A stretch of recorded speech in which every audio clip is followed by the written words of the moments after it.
asalaamaaleykum wa rahmatullahi taala wa barakaatu bokki jullit yi bokki taalibe yi ñoo ngi leen di nuyu di leen siyaare ci turu sëriñ Cheikh Mbacke mi nga xam moo fi nekkal sëriñ Moustahim Mbacke fii ci Ngembe ñuy wootee benn woote fii ci poste santé sant Cheikh Moudou Aïssa muy poste santé bu Ngembe woote mi nag lii la mooy wàllum paj moo xam ni waa Xaar Média ànd nañ ko ak waa Ngembe ca kanam paj mi muy wàllu pajum bët ak wàllu xol ak wàllu der ak wàllu yaram moom la ñuy faj léegi nag faj mi laajuñu si kenn dara. bu waay mën a nekk ci tund Tàggaar Mbaxeen wala Tàggaar Mbaxeen ñoo ngi la ciy woo ci suñ turu kilifa Cheikh Fallou Dieng ak rakkam Moustapha Dieng fii ci Ngembe dañuy faj maye te yàlla rek tax góor ak jigéen mag ak ndaw.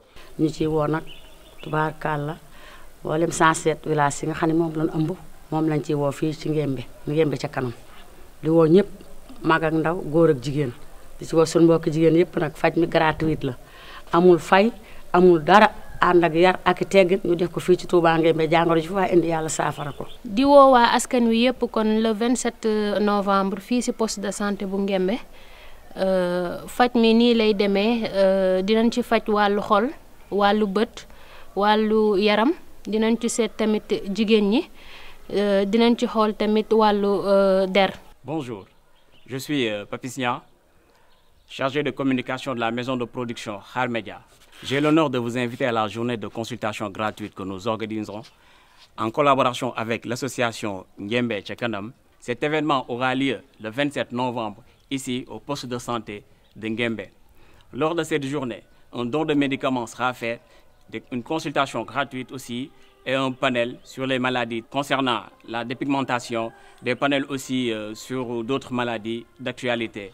Nous aurons l'occasion d'accueillir un médecin généraliste, un dermato, un cardiologue. Donc rendez-vous le 27, Inch'Allah, ici au poste de santé de Ngembe avec Xaar Média et l'association Ngembe ca kanam.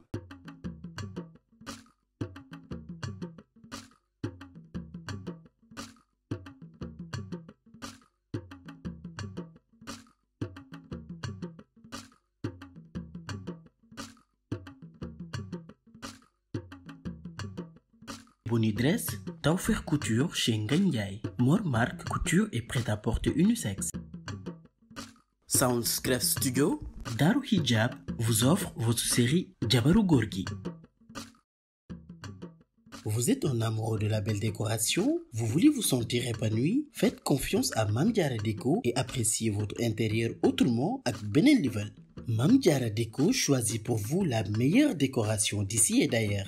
Nous sommes dans la vente de meubles, de matériel électroménager et d'accessoires. waaw kay chambre à coucher bu ni muut ngay am foofu yi xeetu armoire vase ak meuble de décoration. J'adore les tables basses. ku namm sa kër yaa ngi ku la gis jox la cër daagul nànk ba Mame Diarra Déco nekk Anne Maris 2 en face Ecobank wala nga woote ci 33 832 64 90 wala 77 478 87 28. Mame Diarra Déco, luxe et confort à petit prix. Kamadia Skin and Hair Care vous présente une large gamme de produits cosmétiques, des eaux de parfum authentiques, des produits corporels et capillaires tels la gamme Amira. La gamme Amira est produite en Allemagne à base d'ingrédients naturels et est adaptée à tout type de peau. Ce n'est pas tout. Amira, en plus d'être composé de produits dégraissants, est également en anti-vergeture, anti-cellulite. Waaw, ak gamme Amira, benn jigéen jooyatul, cerne, ras ak réew. Kamadia mooy seen bara parfum bi neexal seeni sëy ak odeur yu neex, senteur cuuraay, parfum oud wala parfum de chambre ba si ànd électrique. Retrouvez-nous à la zone A boulevard Dial Diop ou au 115 avenue Blaise Diagne, numéro de téléphone 78 110 68 69.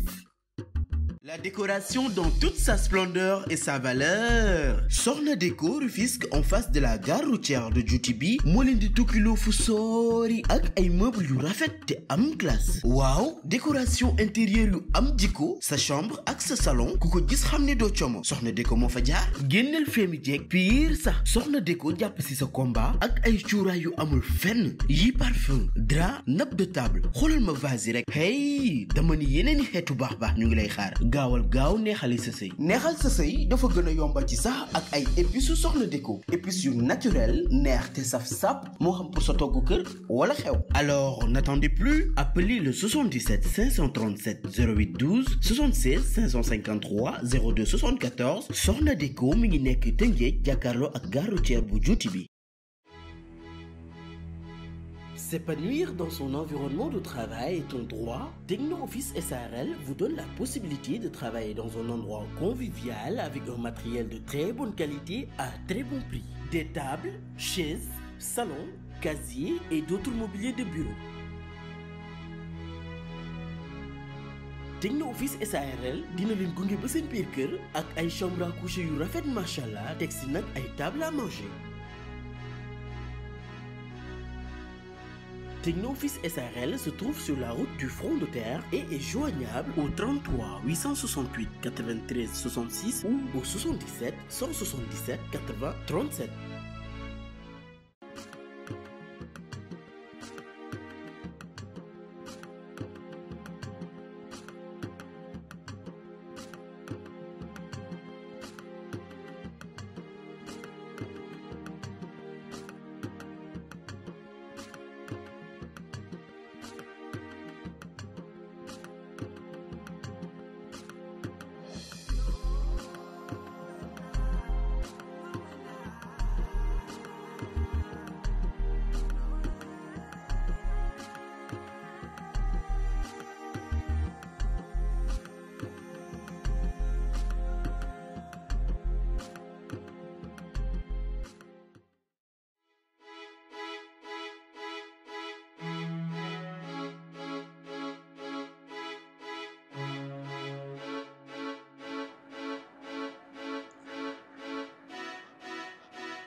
Oui, Amina.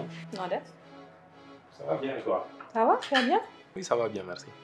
An Sadia? Amina, yow léegi ni nga ma nuyoo nii. Non, bëgg ma nuyoo la. Mais doo def comme d'habitude, tu commences à perdre les bonnes habitudes ah. Da ngay ñëw sukk raamal ma xanaa nekkatuma sa sëriñ.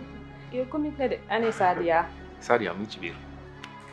maa ngi fa ñëwaat. waaw mais balaa ngay dem toogal 2 minutes ñu waxtaan xanaa doo dem ci Sadia bàyyi ma fi. 2 minutes, pas plus. loolu donc rek moo gën nga fiy dem ci Sadia di ma fi bàyyi.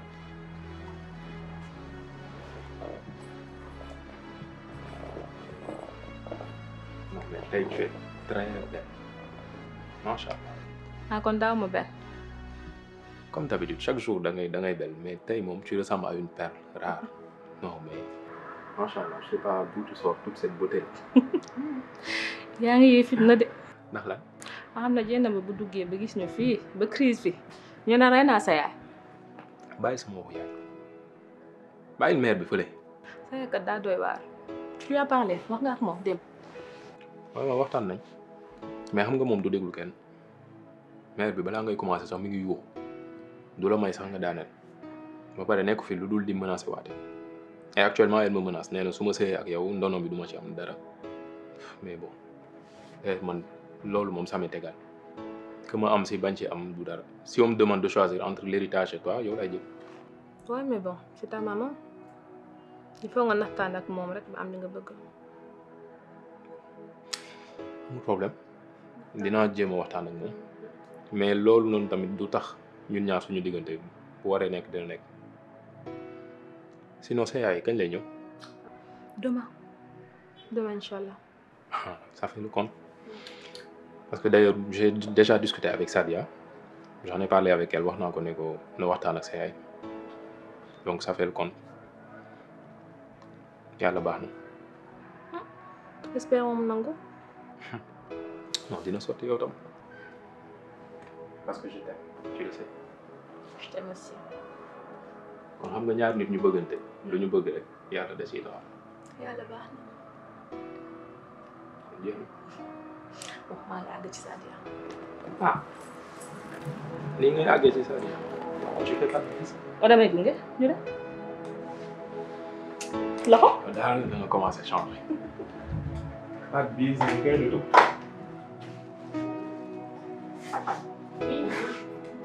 Ah là là, c'est qui ça? La plus belle. Naka mu? Tu vas bien? Eh?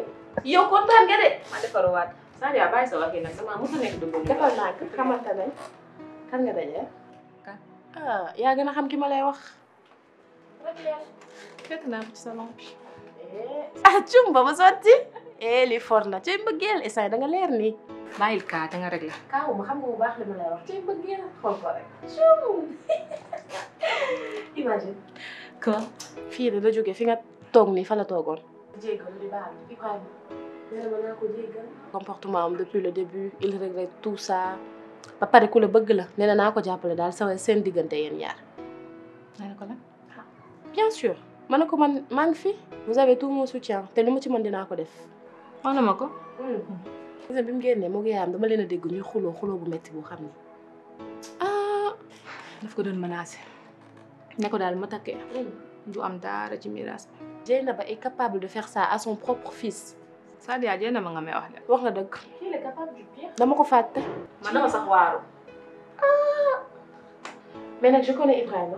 il est capable de tenir tête même à sa propre mère. li mu bëgg moom dina ko am. kooku moom xam naa ko je sais mais bon le problème va rester entier. sama yaay. yow kooku ne t'inquiète pas tati copine ni laa koy def dëxëñ benn dànk gérer ko nee naa la bul tiit bul ragal. maa la gëm. mais. alhamdulilah rabbil alamin. tu avais raison. à propos de. l'information. góor gi et mon père. mooy coow lu rëy li fi amoon rek jaxase sama xel bi. naka te yow góor gi ak sama papa bokkuñu dara. waxoon naa la ko.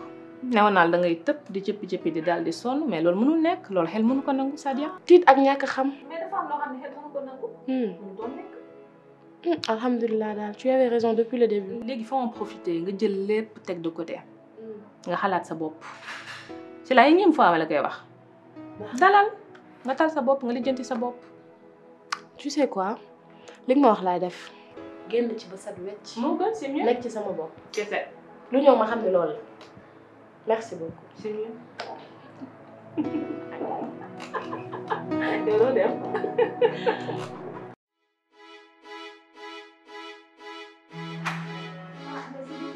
mais dis-moi.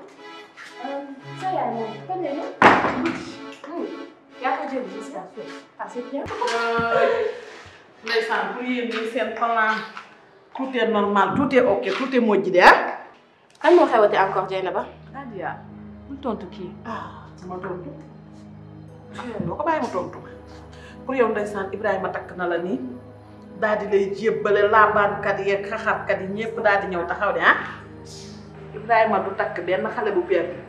xale bu perte boobu noonu mooy rëbëje sa xolu doom sa taaw te sama moom lay waatee matin midi soir mënoo ci dara. nu muy def ngeen di ko nàmpal jox ko cus mooy yey fi ngeen jaar bàyyi mu ngeen ko fa jaaree kay mu def li ngeen bëgg. Sadia. ah d'accord.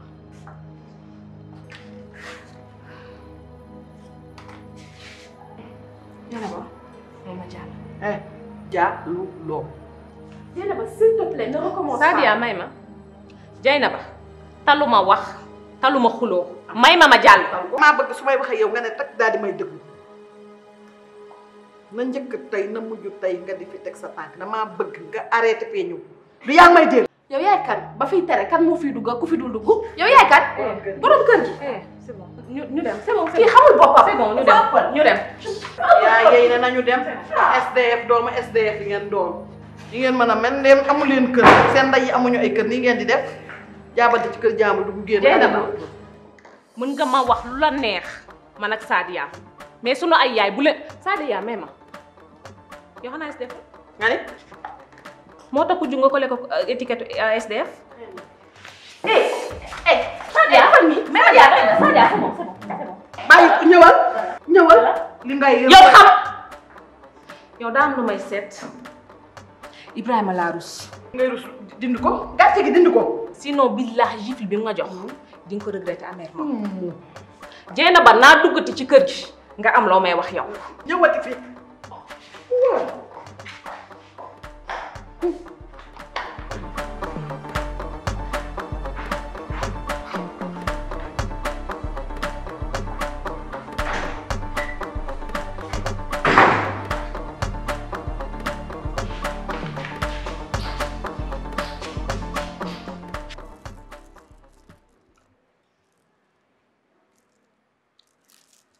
alhamdulillahi rabbil alamin.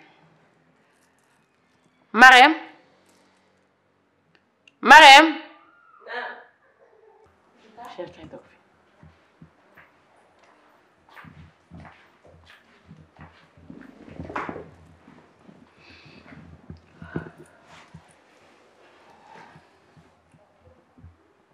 Marème. dégg naa da nga demoon kër Issa. Marème. Marème dégg naa da nga demoon kër Issa. indi fa histoire. nee na nga yàq tàntam lu mel ni xeme. lan moo tax loolu. Tata, tel n'est pas le cas. dem naa kër Issa waaye tànku jàmm moo ma yëkkati woon dama dem di waxtaan ak moom pour me revenir à la raison bi may waxtaan ak moom nag si la ma tantam bi commencé di saaga moom elle me supporte pas déjà elle m'a traité de tous les noms commencé di saaga sama yaay là nag j'ai pas pu supporter ma commencé di xuloo ak moom loolu rek la. mais Marème dem fa sax moo jaaduwul parce que Issa amul nit ñi waxul pour mu dellu ak yow man wax naa ba sonn sa papa wax na ba sonn keneen noonu Issa nee na fi mu tëyee foofu la tëyee jël na décision moom moo mënatul moo bëggatul chéri maintenant pourquoi nga bëgg tëyee mariage bi comme ça mariage tamit du ay xuloo ak xeex du defante Issa fu mu dem nga fekk ko fa di wax ak moom bu yàggee sax mu yeb la wala mu xeeb la li mu bëgg mooy nga signer papier de divorce yi chéri nga noppalu mu noppalu. ta papier yi mënuma ko signer. lu tax. parce que man dama bëgg Issa te dëgg la ne man maa ko tooñ waaye maag Issa dañoo jaar fu nekk balaa mu may takk. Ce n'est même pas une question d'argent. waaye Issa fen na ma façon fen bu ne fekk naa ko ci ñaawteef bu ne te terewul dama ko sëyal tey ma bëgg ma toroxal bëgg ma bàyyi te man je suis pas prête parewu ma pour divorce bi. léegi wuyu ma je sais que parewu ma pour divorce bi gis nga sëy ñaara koy def du kenn nit. dama ko bëgg tata mënuma bàyyi Issa tata dama ko bëgg Issa.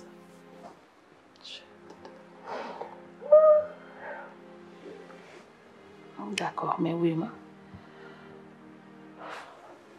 voilà il faut nga nekk jàmbaar nga góorgóorlu wuyu ma amaana sax xëñ na boo signé woon papier yi sax yàlla jox la ku gën Issa moom tamit yàlla jox ko ku la gën mais nii nga tëyee nii moom leen a bëggatul chéri lan la ci nit man yow tam je tu signé papier dégg nga xëñ na nii la ko yàlla bëggee.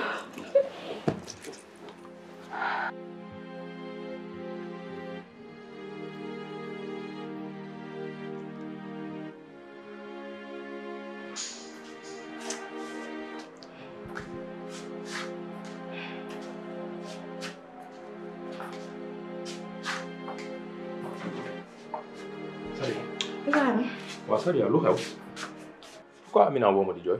dina jooy kay. mais lan moo xew lan la. sa yaay xanaa. sama yaay lan la defati. sa yaay amul lu mu bàyyilul Amina fii la ñëw sa yaay yàq ko lu mel ni xeme yegg ba di ko mbéj. pourquoi. non mbéj. sa yaay war na mbéj Amina est-ce que. sama yaay moo def loolu. waaw. non c'est une blague sama yaay elle n'ose pas. sa yaay amul lu mu sañul def c'est pas des blagues Amina fii la ñëw sa yaay bàyyilu ko dara. il est temps nag nga waxtaan ak moom parce que Amina je la connais très bien Amina ñàkkul fayda de yenn yi nag dootu ko nangu. waxal ak sa yaay de un dàq na Amina ban droit la am di traité Amina kër gi man mbéj bi waxatuma ko di ñu traité ay SDF ñun ak suñu yaay lu nekk mais Dieynaba pour qui elle se porte excuse-moi mais waxal ak sa yaay elle dépasse les limites. non mais sama yaay elle n'ose pas xanaa sañul di leen wax ay SDF traité wu leen de SDF je pense. excuse-moi mais man je sais que Amina ni dootu ko nangu c'est la dernière fois. waxal ak sa yaay. elle dépasse les limites. non Sadia loolu wuy ma bàyyi ko sama loxo sama yaay tey dootul dépasser Amina dootu ko manquer de respect. li nga ma wax ni yëpp dégg naa ko et tout ça je vais gérer avec elle mais xam nga lan laa lay ñaan depuis tout à l'heure Amina j'essaie de l'appeler mais elle décroche pas soo mënee wax ak moom s'il te plaît. ah elle a raison yow tamit régler sa yaay ba pare sa yaay foog mu régler. Amina moom xam naa ko ñàkkul fay. xoolal bàyyi lépp sama loxo wallahi mère bi dootul dépasser Amina dootu ko manquer de respect loolu bàyyi ko sama loxo dinaa wax ak moom tey dina ma dégg. Dieynaba ci boppam moo ëpp nit yow déjà sa doom rek yërëmoo ko ndax boo yërëmoon sa doom yenn yi doo ko def doo xalaat sa doom pare pour sacrifier sa doom rek pour àdduna.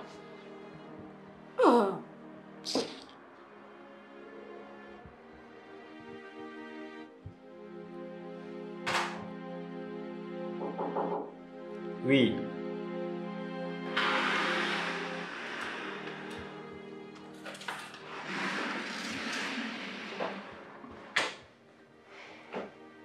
Salaamaaleykum. Ndiaye. Ça va bien. Ça va? Ça va bien, alhamdulilah, et toi? Ça va, sant yàlla. Ci loo nekk? Naka liggéey bi? Ndiaye. Je ne veux pas paraître incorrect. waaye bu dee yi la fi indi la dernière fois moo tax nga ñëwaat dama lay ñaan nga génn dem. xanaa nga déglu ma sax gënu. Je te connais très bien. Ndiaye dama la xam. Badou Ndaw balaa ngaa fël gémmiñ Sàmba xam la muy wadis bu mu déglu doo dégg. toogal. Merci.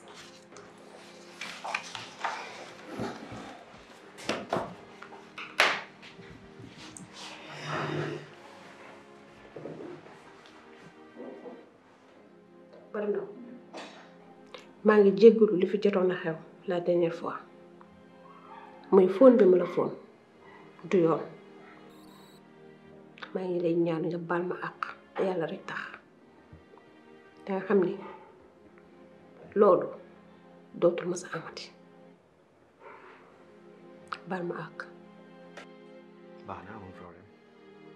mais nag du ma mës a excuser wu samay sentiment ci yow Badou man yow laa bëgg te yow laay mës a bëgg ci yow l'amour de ma vie. Ndiaye. Badou ni ma comprendre gisuma kenn ku ma koy comprendre ci kaw suuf amaana tey boo nekkoon ci samay wet duma mës a am yenn fréquentation yu bon yi muy Dieynaba ak Ramatulaay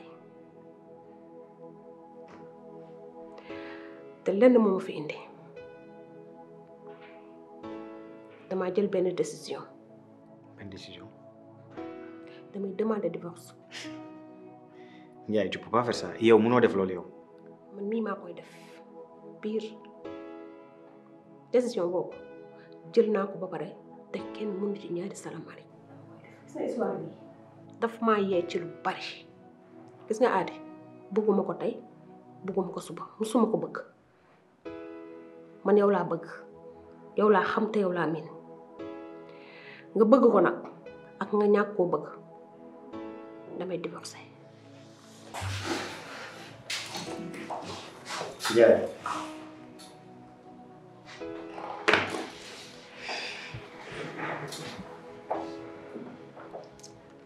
xamal benn mbir duma la mës a promettre loo xamante ni duma ko def maa ngi yow c'est fini dafa jeex te même soo taqalikoo ak sa jëkkër du mës a doonaat man ak yow. dans tes rêves Badou Ndaw kon ma dee ci célibataire waaye bu dul yow du mës a doon keneen te xam nga li ma la wax.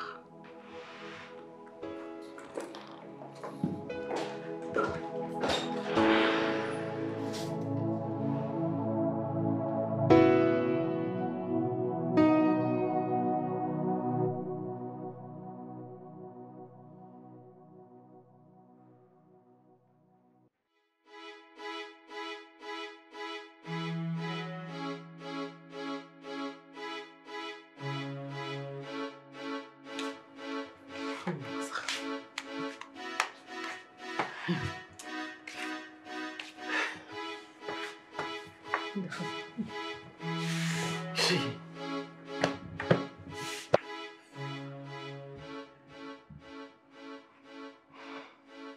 yaay yow lan moo la dal yow.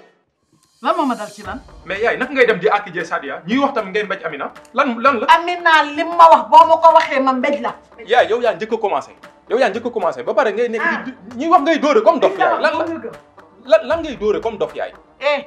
Ibrahima man tu me dois respect est-ce que yaa ma comprendre je suis ta mère. yaay je suis d'accord tu es ma mère mais tu dois te comporter comme tel yaay dafa war a responsable mais di dem di xuloo di dóor di xeexe di def yu kenn xamul yaay loolu du comportement mère bu responsable. yaay dafa am comportement bu mu war a am mais pas ce genre de comportement. ba pare yaay yow je t'ai appelé waxtaan naa ak yow à plusieurs reprises woo naa la sa néeg calmement waxtaan nañ nee naa la Amina laa bëgg te moom laay takk mais c'est pas difficile à accepter yaay. ma ne je ne l'accepte pas elle est une profiteuse Ibrahima kii ma ne la xamoo bëggu la boo yaakaaree ni bëgg nañ la bëgguñu la lii plan bu ñu teg la Sadia moom yaayam yaayu Sadia maam say gis nga ni ñu def sa baay noonu lañ la bëgg a def naan la lekk la muucu say yax daal di lay teg ndax xam nañ ne da ngaa nooy bopp. yow nag yaay da nga juum. dégg nga li ma la wax. yow da nga juum parce que ñii nii bokkul benn yoon kii nii bokkul kii daf ma bëgg. yow da nga yaakaar ni tey ku ma bëgg rek c'est parce que dafa am lu mooy toppee intérêt la mooy toppee wala sama xaalis wala sama tur mais loolu bokkul yaay nit ñi bokkuñu nit ñi yamuñu comme yow nit ñi matérialiste suñu comme yow. Ibrahima gis nga du ma sam morom. yaay est-ce que yaa ngi may dégg amul Ibrahima amul dara dëgg rek laa la wax. ba pare dama bëgg nga xam benn affaire ndono bii ngay topp di daw ci kër gi di dugg fu nekk bul fàtte ni yow fii jabar kese nga fi. kër gi moom jabar rek nga fi. ndono li sëmul rek nga ci am lu tuuti. fii maa fi kilifa. cër bi man la man maay taaw man maay dogal bu ndono li buñ koy séddale maa ciy ëppale te loolu yow xam nga ko te boo deful nank nag kër gi laa lay génnee su ma jëlee kër gi tu vas sortir Amina laay indi mu sëy si te fii lay nekk ci kër gi. Ibrahima gis nga man su ma neexee yow doo doon. ayca. il suffit que je dise la vérité pour que yow nga bañ a doon. de quelle vérité tu parles yaay de quelle vérité tu parles wax ma. yaay wuy ma de quelle vérité tu parles man da nga ma mën a teree doon li ngay wax nii yëpp xamoo si dara mu naan dëkk mooy en vérité je te préviens boo deful nànk yaay kër gi yow yaa nar a génn te Amina dinaa ko indi ci kër gi dina ñëw sëy si te doo si mun dara wax naa la ko nag.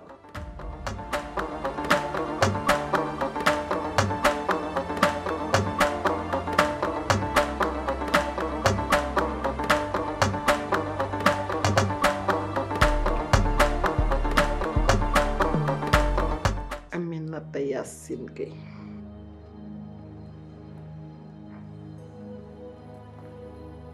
Dieynaba yow loo def sama kër.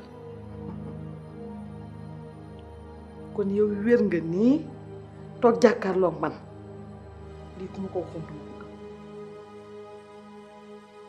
Dieynaba lan ngay def sama kër.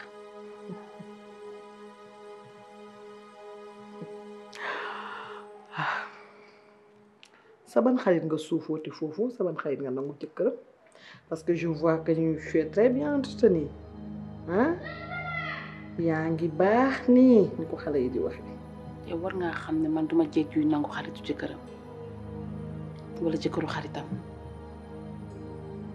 bu nangu di am ak suufu ci yow mi la fekk baax ndax Dieynaba bañ nekkee xale sentiment yi nekkoon sama diggante góor gi ma tax la am xam nga lépp dangaa xëy un bon jour te xaw nga ne dangay maye kuñ lay may nga ne góor gi ma tax la am yow mi yaay warkat. musuma laa suuf nit ñi di wax nga ne leen sama xarit la c'est mon ami sama xarit la sama góor la avec moi c'était de l'amour. awaa mu bëgg ma nag takk ma sëyul ko sëy bu rafet waay. yow tu oses me parler de l'amour. waaw. lan mooy amour. ce qu'on vivait. jël sa bopp jox góor gi Matar Lam ëlbatiku gëmloo ko ne dangaa biir ba tax mu takk la loolu mooy amour. man bi may takk dafa maa bëgg takk ma andi ma waaw. xam nga lu ma bëgg nga génn sama kër.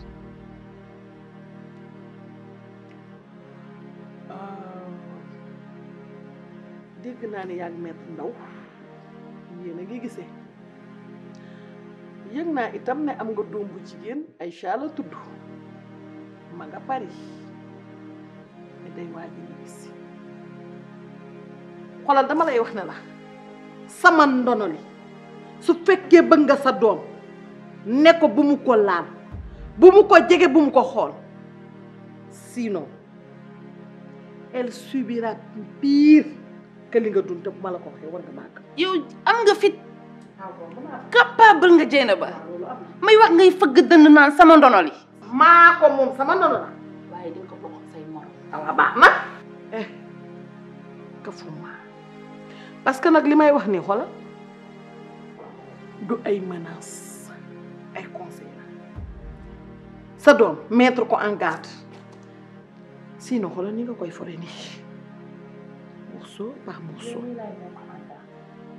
Dieynaba xanaa yow dañ la déene la man dama la ragal.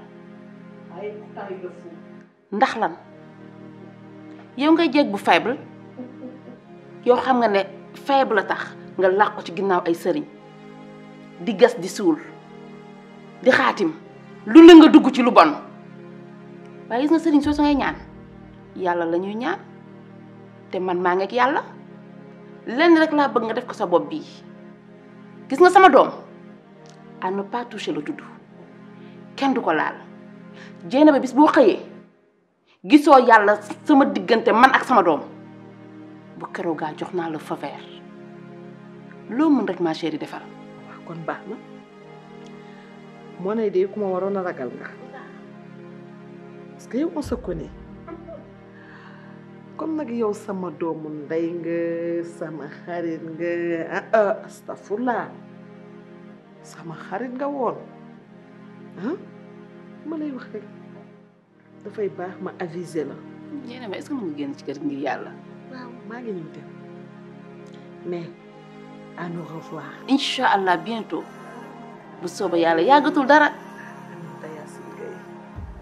eh je t'embrasse.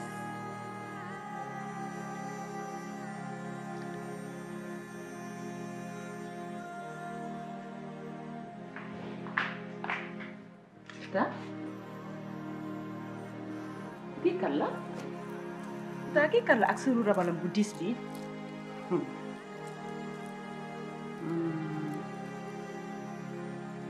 mais tontu ma lan la